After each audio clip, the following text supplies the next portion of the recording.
ఉమ్మడి చిత్తూరు జిల్లాతో ఏపీ రాజకీయాల్లో Madanapalle sub collector ఆఫీసులో అగ్ని ప్రమాద ఘటన సంచలనంగా మారిందని చెప్పుకోవచ్చు. ఆదివారం రాత్రి అగ్ని ప్రమాదం జరగడం, దాని వెనుక భారీ కుట్రే ఉందని అనుమానాలు రావడంతో యావత్ రాష్ట్రం మొత్తం దాని వెనుక మిస్టరీ ఏంటి, వ్యక్తులు ఎవరు అనే దానికోసం అందరూ ఆసక్తిగా ఎదురుచూస్తున్నారు.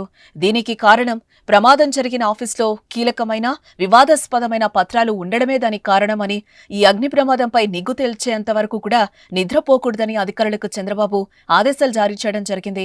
ఆ రోజు నుంచి విచారణ ముమ్మరంగా కొనసాగుతోంది. విస్తుపోయే నిజాలు వెలుగులు చూస్తున్నాయి. ఇప్పటికీ అనుమానితులను పోలీసులు అదుపులోకి తీసుకుని విచారిస్తున్న పరిస్థితి కనిపిస్తోంది. కేసులో కీలకంగా ఉన్న గౌతమ్ తేజ్ నిజం ఒప్పుకున్నట్టుగా తెలుస్తోంది. తాజాగా మాజీ మంత్రి పెద్దిరెడ్డి అనుచరుడు మాధవరెడ్డి ప్రశ్నించటం, సంచలన విషయాలు బయటకు రావటం ఉత్కంఠనే రేపుతోంది.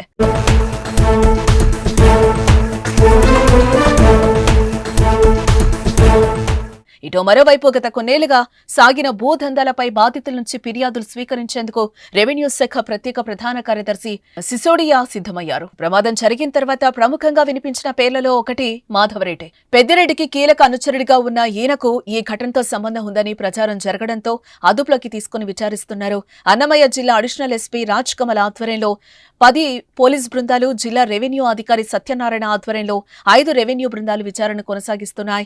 మాధవరెడ్డి ఇంట్లో సోదాలు నిర్వహించి 2 బస్తాల డాక్యుమెంట్లను స్వాధీనం చేసుకున్నారు.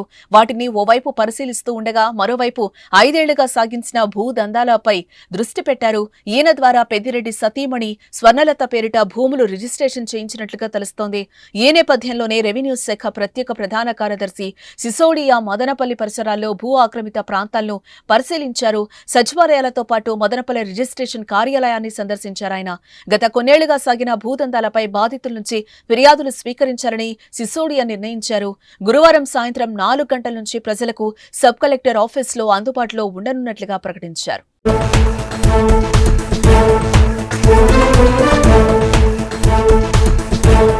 కేసులో మరో కీలక అనుమానితుడు గౌతమ్ తేజ్ను విచారిస్తున్నారు. ఆదివారం ప్రమాదం జరిగిన సమయం ముందు వరకు ఆఫీసులో ఉన్న అతడు పోలీసుల ఎదుట నిజం ఒప్పుకున్నట్టుగా విశ్వసనీయ వర్గాల నుంచి సమాచారం అయితే అందుతోంది.